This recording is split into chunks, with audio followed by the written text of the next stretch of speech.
The following is a class on the Bhagavad Gita as it is, second chapter, text number 55, given by His Divine Grace A.C.Bhaktivedanta Swami Prabhupada, recorded in the summer of 1966 in New York. Prajahati jada kaman sarvan path manogatan atmani eva atmana tushya sita pragya saduchyat. Now, for the last few days, we are discussing the symptoms of the person who is situated on the platform of pure consciousness. So, this is, we should remember that this is spoken as the basis of when we attain the stage of perfection, the symptoms. It is not that we have already attained that perfection. Of course, some of you might have attained that perfection, but how to attain that perfection, that will be described in the third chapter. We are reading the second chapter. We are just giving the content, how it will be. We have discussed to some extent, and we are still proceeding. So, the Lord says that kaman sarvan patho manodata, the mental speculation. So long we are on the platform of mental speculation, we should understand that we are on the material plane. Because mind is material. Mind is not spiritual.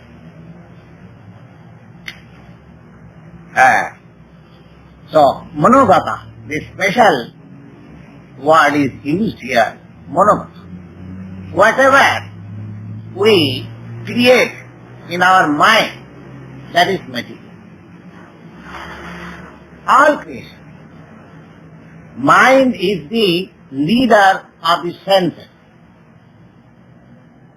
So, the activities of the mind, thinking, feeling and willing, are expressed through our senses. And these sensual activities are known as our living condition. Therefore, the Lord says, when one shall be free from mental speculation, then he is to be understood that he is in the perfect state of spiritual consciousness. Mental speculation. So, by mental speculation, we cannot understand what is our position. Generally, people, they indulge in mental speculation. Different philosophy of the world, they are established on the principle of mental speculation. Especially in Europe, Aristotle, Copenhagen, Kant, they are more or less and imitating the Western philosophers. In India also, recently, the persons who are very well known, perhaps you know, Sri Aravind,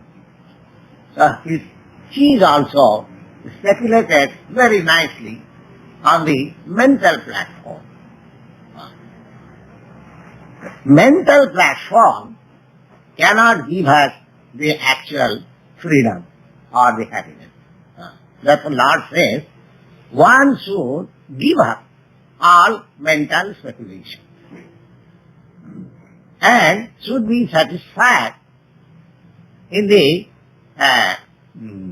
understanding that I am consciousness and there is supreme consciousness and I am subordinate to the supreme consciousness. Therefore, let me dovetail my consciousness with the supreme consciousness. Last year also we discussed on this point. And the point is very clearly manifested in the teachings of the Bhagavad Gita that Arjuna mentally speculated in the beginning that whether I should take up this fighting or not. But at the ultimate issue, he gave up his mental speculation and agreed with the Lord that yes, I shall fight. Now this yes, I shall fight, this I and the former I shall not fight. Now there is vast difference. The former I is the representative of mental speculation. When Arjuna decided that I shall not fight, they are my relatives, they are my brothers, I cannot fight with them for the matter of kingdom, rather I shall forego, I shall become a beggar. I don't want this kingdom. He argued like that. But after reading Bhagavad Gita, he said that my illusion is now removed. Nasto moha sriti labhya. My illusion is now removed and I have got my consciousness by your mercy. By your mercy. So, here is the point that without Lord's mercy, we cannot stand up on the pure consciousness platform. Therefore, we have to pray to the Supreme Lord always. That is the instruction of Lord Chaitanya. He has put up his prayer. I have got this paper.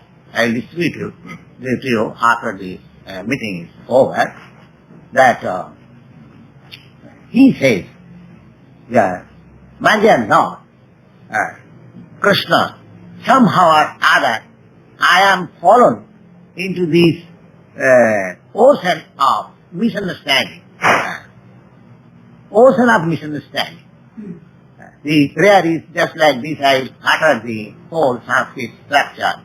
Oi nanna tanuja patitam kinkaram mam visame bhavam budho kripaya tavapada pankajastita dhuli sarisang vichintaya. He is addressing the Lord. Oh Lord, the son of Nanda Maharaj. This Nanda Maharaj, son of Nanda Maharaj, it is very significant. I shall describe it later on. Oh my Lord, the son of Nanda Maharaj, I am your eternal servitor and somehow or other I am now fallen in this ocean of misconception. Kindly pick me up and fix me up as one of the atoms of the dust of your lotus feet. That is the prayer.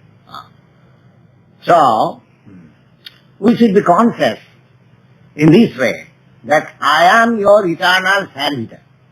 I am not the Lord.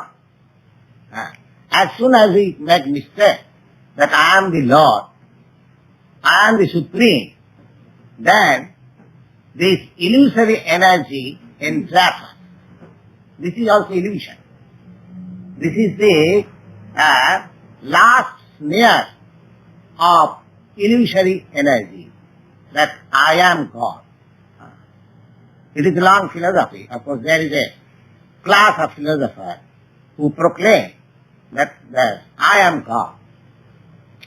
I am God. This is, of course, due to imperfect knowledge of the Supreme Lord. That people can claim that I am God. How can I be God? What is the qualification of God? What are the symptoms of God? Are those symptoms present in me? So these things there are so many things to be considered, and they are very nicely described in the Srimad Bhagavatam and Srimad Bhagavad Gita, and as we make progress, we shall understand them, that we are simply infinitesimal parts of the Supreme Lord. Qualitatively, we have got all the qualities of God. But quantitatively, we are minute. Simply minute. Just there's a gold and a particle of gold. That particle of gold is also gold. But that particle of gold and the lump gold, quantitatively, there is difference. Just like fire and the spark of the fire. The spark of the fire is also fire. But the capacity, burning capacity of the spark is very small in comparison to the whole fire. These are the positions. Now, we should always understand that we are meant for serving the Supreme whole. That is our position.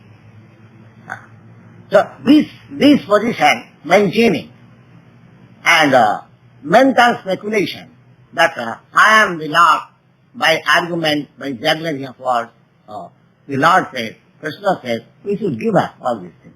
Manogata. There is another instruction in the Srimad Bhagavatam that Hararo bhakta sukuto mahadguna manorathena asato dhavato bahi Jasyasti bhakti bhagavata kinchala sarvai gunai tattva samasati sura. If one is situated in pure devotional service of the Lord, then whatever he may be, all the good qualities of the Lord will develop in him. All the good qualities. And haravo bhaktasya kuto mahadguna, and one who is not the devotee of the Lord, however academically he may be educated, his qualification has no value. Why? The manorathena, because he is on the platform of mental speculation. And due to his mental speculation, he is sure to be influenced by this material nature. He is sure to. So if we want to be free from the influence of the material nature, then our habit of mental speculation may be given up. That is the instruction in this verse. Then next qualification, dukkeshu anudvigna mana, sukheshu vigataspriha, vitaraga bhayakrodha, sitadhi muniruchyate. Now, so long we have got this material body. We have several times discussed this point, that all our miseries, distresses, are due to this body. There are three kinds of distresses: adhyatmic, adhibhautik, and adhidaivik. Distresses due to this body and mind. Distresses due to the other living entities. And distresses which is beyond our power. Distresses, natural distresses. Adhidaivik. Distresses offered by the supernatural power. The three kinds of distresses we are suffering. All. There is no rescue either from the three or at least from one or two. There is always going on. So, one who is situated in the pure consciousness platform, his symptoms will be like this, that dukkeshu anudvigna manaha. He is not disturbed by all these three kinds of miseries. Miseries pertaining to the body and the mind, misery due to other living entities, and miseries due to the natural disturbances. Natural disturbance. Now, nature's disturbance, all of a sudden there is flood. All of a sudden there is heavy snowfall. all of a sudden there is semi. All of a sudden there is so many things which we have no control. We have no control. This is called supernatural disturbances. And disturbances offered by other living entities. We are living in the society with many other living entities, both man and animal, and there is possibility of miseries due to other living entities' behavior upon me. And besides that, due to this bodily construction, either I have some mental agony or some bodily agony or so many things. So, a person who is situated on the platform of pure consciousness, he is not disturbed by all these things. That is the truth. He is not disturbed. When we are situated in pure consciousness platform, we will personally understand that I am not disturbed by all these miseries. People become very much disturbed, agitated. But one who is actually situated in this position of pure consciousness, Brahma Bhuta Prasannatma Nachutati Natankati, he has no distress. He has no distress. And Sukhi Subhigata Spriya, this is the platform of this. And there are sometimes happiness also. Happiness also. Sometimes, suppose I get some good food stuff, somebody praises me, oh, Swamiji, you are very great soul, and so on, so on. So, that praising, sometimes we are offered some decoration, some degrees of praises from institutions. These are the signs of our happiness.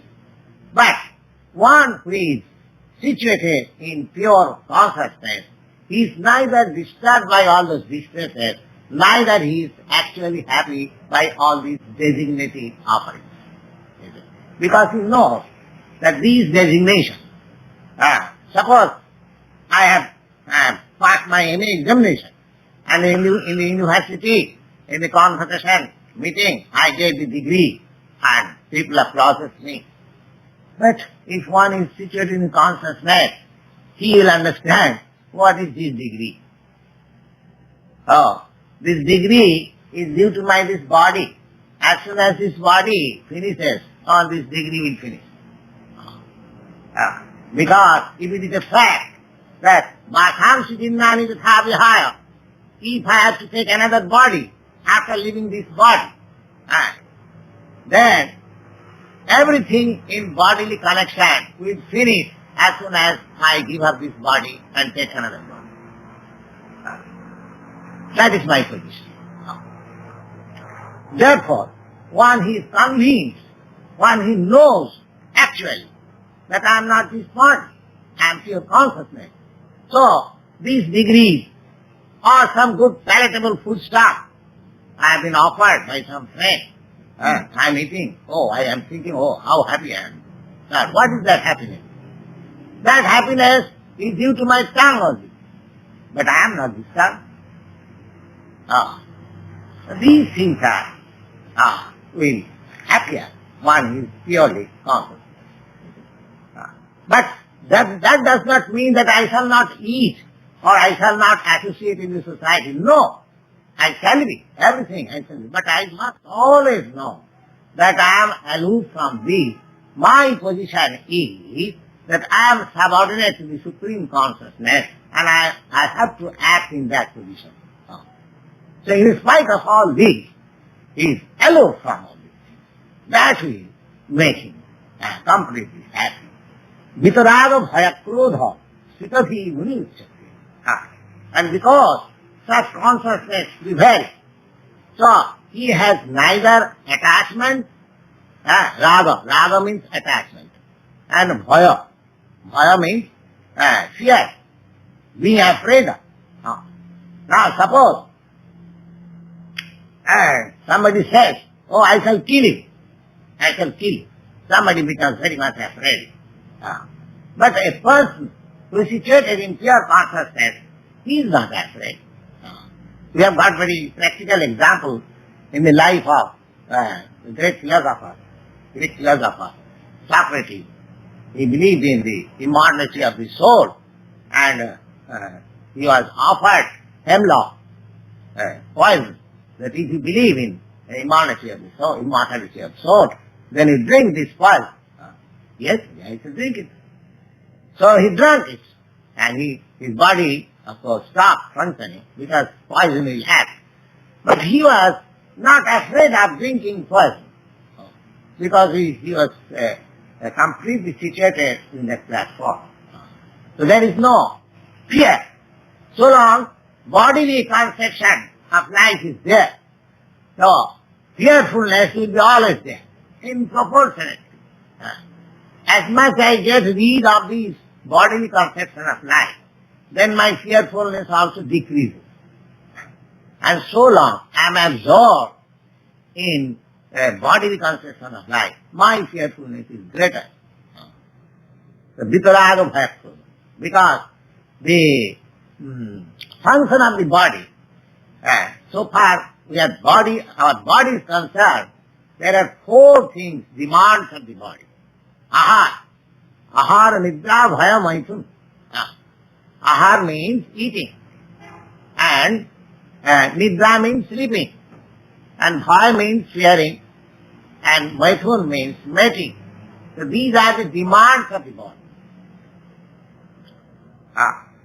So one who is free from the conception of body, his demands, his ahar, his nidra, or his eating, his sleeping, his fear, and his sex desire will automatically decrease.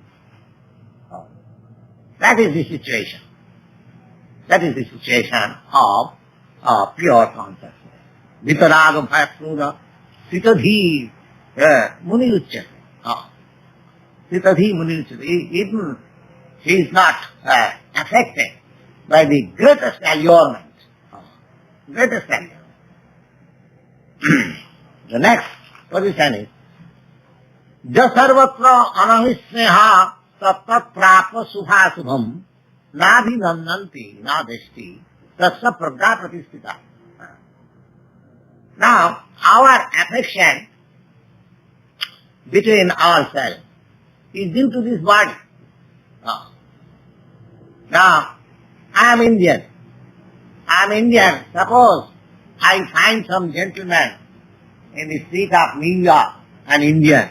Oh, I am very much anxious to ask him, oh, are you Indian? Which province you are coming? I want to. The affection is there. What is that affection? Due to this body. That's all. Because I am thinking my body is Indian, and here there is another body whose body is also Indian. Oh, let me have some talks with him. This is affection. Similarly, all our affection. There are thousands and millions of women loitering in the street, but there is one woman with whom I am very much intimately connected because I have got bodily relation.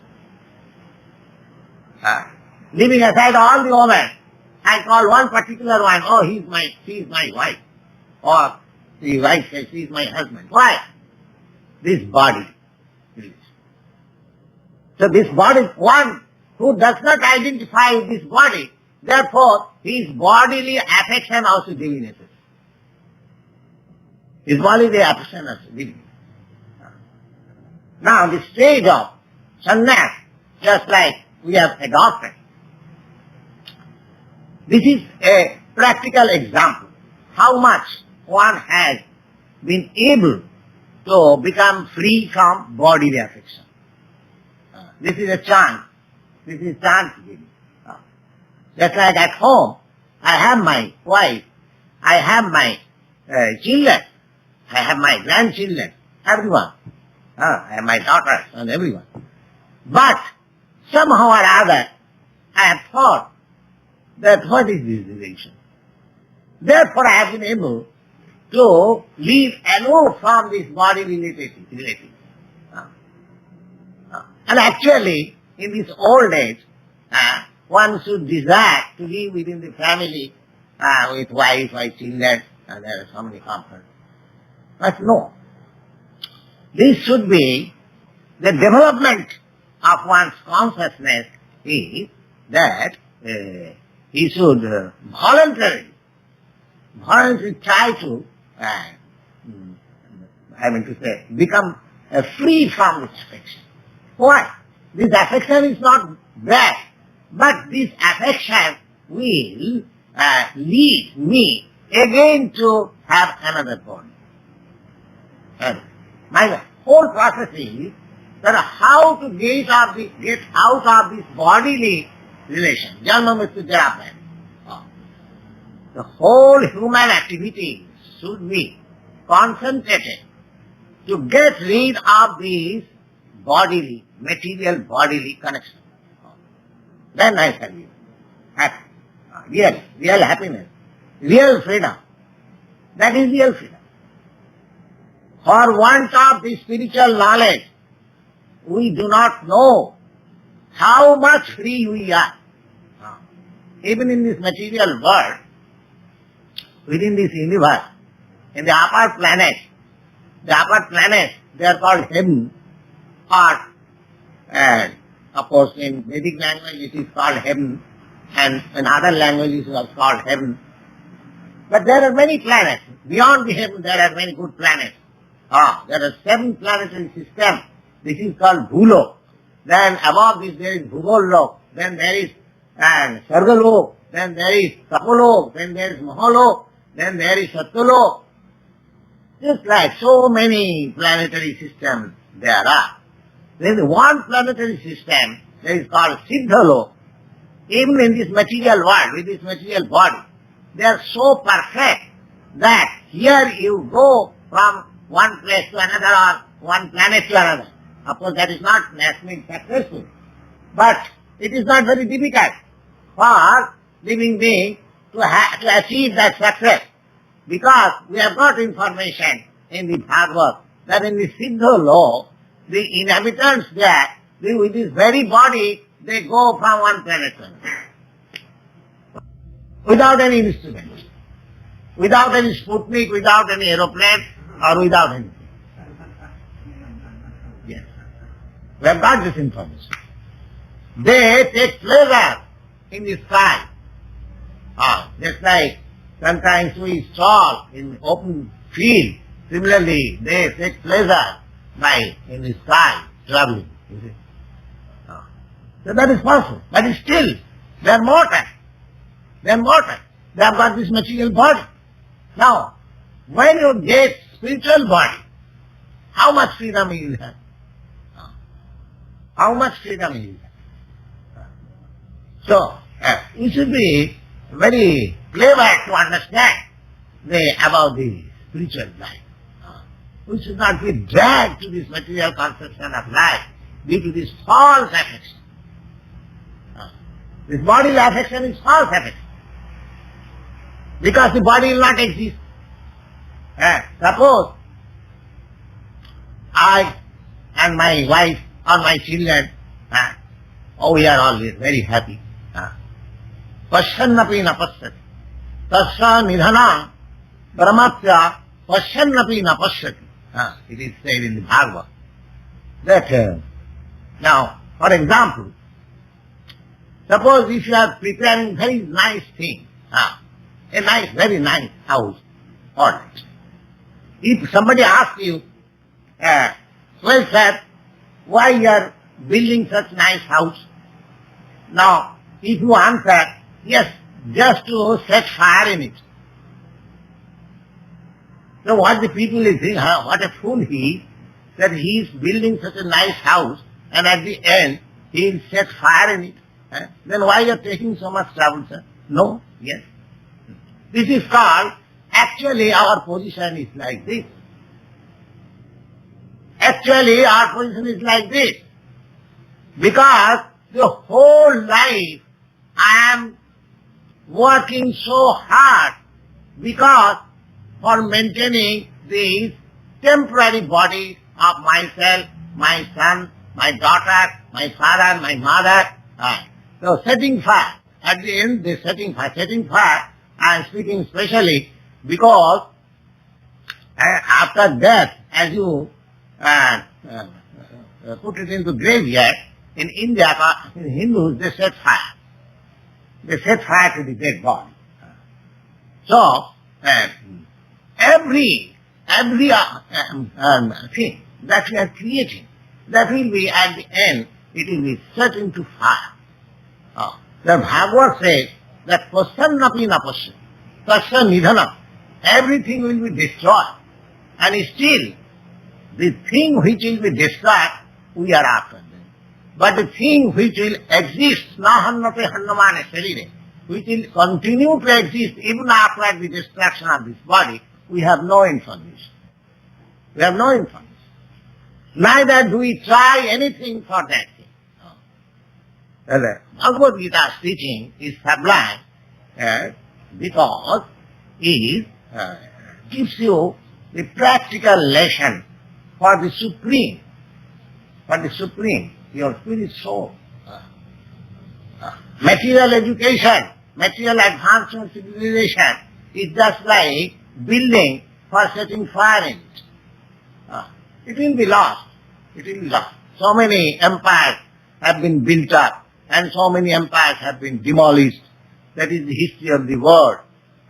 Even from that history point of view, this very world in which we are standing, this very platform, this will also be vanquished.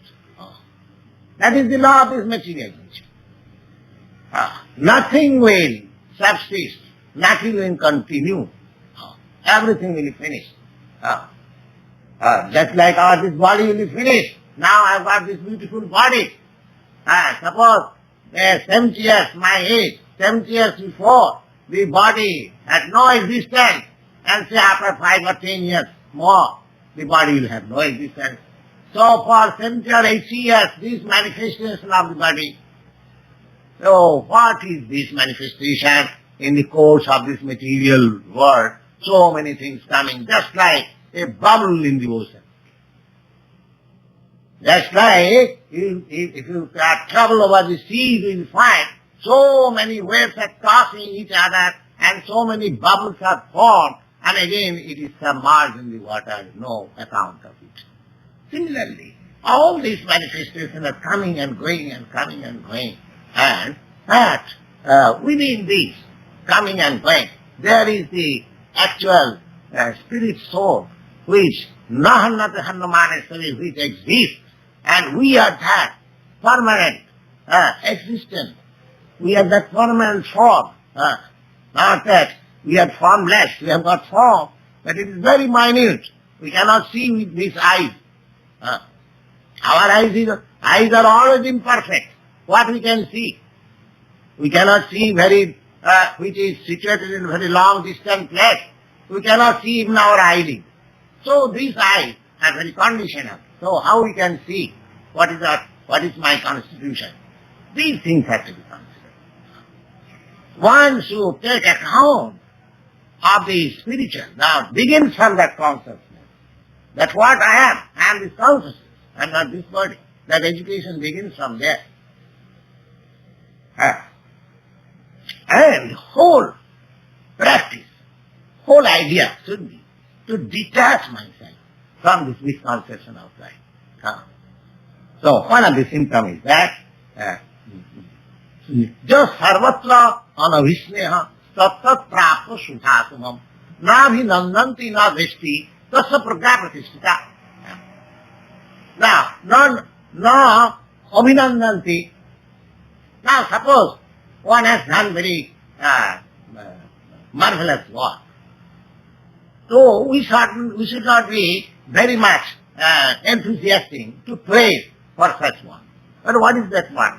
That work is material, it will vanish. Nabhinandanti. Neither when it is vanished, he is also sorry for that. These symptoms are for a person who is situated in the pure consciousness platform. Tasya pragya pratisthita. He is pragya, he is intelligence.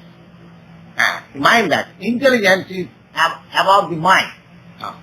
The first stage is, the general stage of our life is the activities of the senses. Those who are ordinary persons, without any knowledge, they are acting whole day and night to satisfy the senses, that's all. This is ordinary life. Mostly people are working for that purpose. Mostly. And above them, if somebody is intelligent, he is working on the mind, philosophy, poetry, nice idea in novel, nice idea in drama, some psychological, all these things. So they are little better than those who are working day and night hard for sense gratification. They are little, these philosophers, the poets and the thinkers, they are little more better. Indrani prarahu, indriyava parapana. So, manasastu para buddhi. And among them, those who are acting very intelligently on the laws of the nature, say for the scientists, are like that. Manasastu para buddhi. And that stage, that scientific stage, the scientific calculation is the stage of the appreciation of consciousness. The perfection of scientific life. Scientists are making research. What is the truth? Beyond this. When they come to the point of this pure consciousness, that is the highest grade of scientific knowledge. Highest grade of scientific knowledge is that when we come to understand that I am not this body, I am this consciousness. So far the senses are concerned. The senses are concerned. That should be under my control. I should not be servant of my senses. And that is possible when I am situated in the spiritual platform of consciousness. Otherwise it is not possible. I cannot control my senses. If I am on the material plane, it is impossible. But I can control my senses. But this is possible. This is possible. It is not impossible fact. The Swami, we are known as Swami. What is the meaning of Swami? Swami means who is the master of the senses. That is the Swami. Swami means master. One who has attained the perfectional stage of controlling the senses, he is called Swami or Goswami, master of the senses. This can be done by practice, by knowledge. This is not impossible. I was also a young man.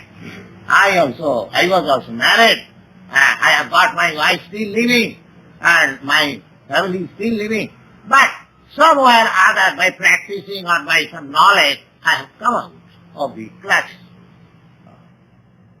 So everyone can have that. Not this dress is not the Swami. Actually, you can also be Swami even in the present dress.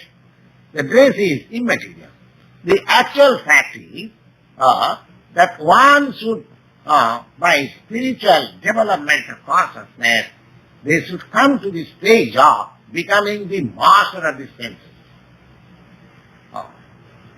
Master, the yoga system, that is also controlling the senses.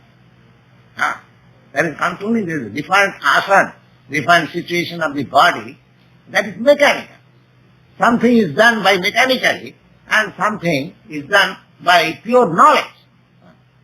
So Bhagavad Gita teaches on the platform of pure knowledge. Of course, that is also recommended. But that is recommended for a person who cannot concentrate on the platform of the knowledge. Those who are too much addicted to the bodily conception of life, the yoga system, the yoga and practices, that is recommended especially for them. That we shall come later on. Now here it is said, Jada Sangharate Chayam Kurma Anganiva Sarvasaha Indriyani Vyarthibhya Tasya Prajna Pratisthita. Tasya Prajna Pratisthita. No. Yes, a very good example is given here. What is that? Tortoise. You have seen tortoise? The tortoise, there, and when they like, they close their hands and mouth and everything within this body and become a lump. Tortoise, you see? Similarly, we must know that our senses, they are meant for some particular purpose. And that particular purpose, I have already explained, that Rishikena Rishikesa Sevanam Bhakti Richyate. These senses are actually, they are not mine. The senses are given by the Lord. Lastly I explained. But we are very proud of our senses. But these senses are given just like a boy is given some plaything by the father. Similarly, we wanted to enjoy this material world. Therefore, our material senses are awarded. All right, enjoy. You just have experience of this material world. And when you get experience that I am not happy, then you shall come back again to me. So senses are actually meant for rendering service to the Lord. Senses. Because I am eternally. Eternal. And senses. The senses belong to the Supreme Lord. Just like this is my spectacle. So it should be used for my purpose. Similarly, our senses, they are not ours. Just like this room, this loft, we are sitting, it is all right. But the loft belongs to some lady, some landlady. We should be always conscious of that. There is no harm using it so long with that consciousness. But if I think, oh, this is my loft, I haven't got to pay the rent, I am the proprietor, then whole trouble begins. The whole trouble begins. Otherwise, so long we are conscious that I have been rented out this law for my use, that's all right, but I am not the proprietor. Similarly, the whole thing, the whole world, the Ishopanishad, it teaches us, Ishavāsamidam sarvam.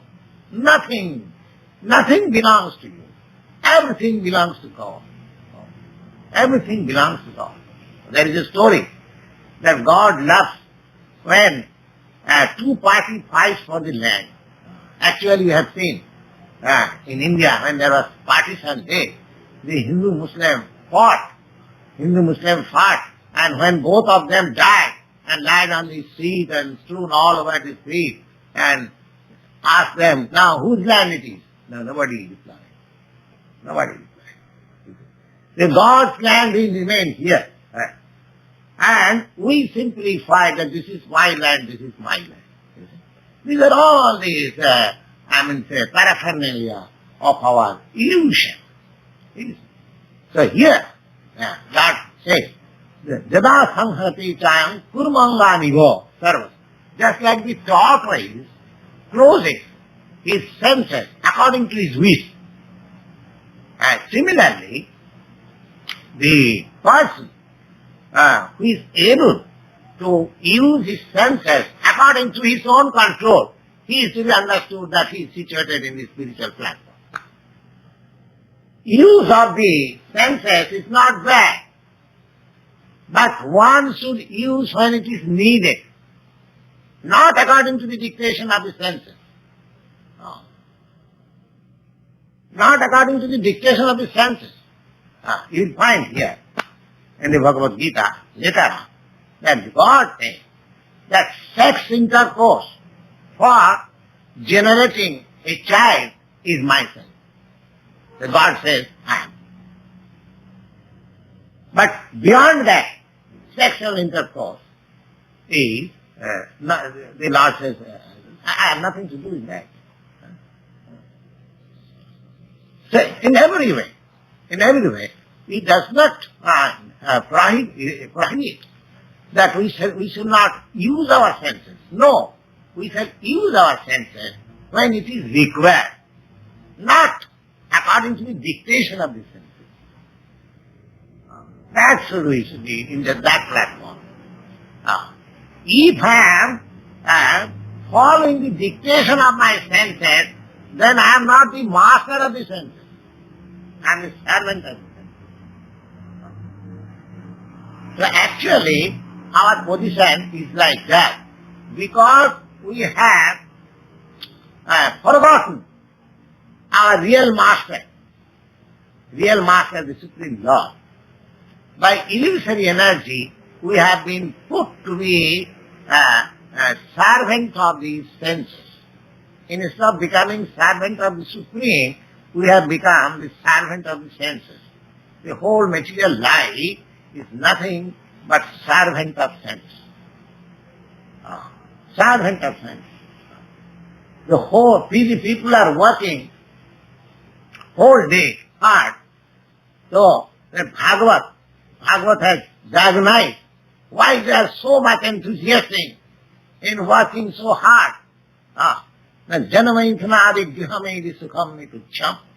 The only impetus is that they will have some sex enjoyment. That's all. That is the end of all activities. The whole world is not only human being. You will find in the kingdom of the birds, in the beasts, that everyone is working, everyone is busy. Why? To end it into the sex life. That means, in this material consciousness of life, everyone has become the servant of the senses. And in the spiritual consciousness of life, he will no longer be the servant of the senses, but he will be the master of the senses. That is it. And by becoming the master of the senses, how it is the senses are used? Just like the kurma, the tortoise. The tortoise, as whenever he likes that now I shall manifest my senses, yes, he manifests it. And whenever he likes, according to his own, the very example, nature, this is called nature study. We have to study from so many things, from lower animals. So here the very good example is set here with that jada sanghate chayam kurma anganiva sarvas. Just like the tortoise is practiced to wound up his senses within his body according to his will. Similarly, indriyanindratebhya, similarly when we should use the senses and what purpose? When comes to understand this, then he is situated in spiritual consciousness. Now just take the same example of Arjuna. Now Arjuna says that I will not fight. I will not fight with my relatives and brothers for the sake of achieving some kingdom. No. Now, for the ordinary man, it appears to be, no, Arjuna is a very nice man, non-violent. He is giving up everything for the sake of his relatives. Oh, what a nice man he is. This is ordinary calculation.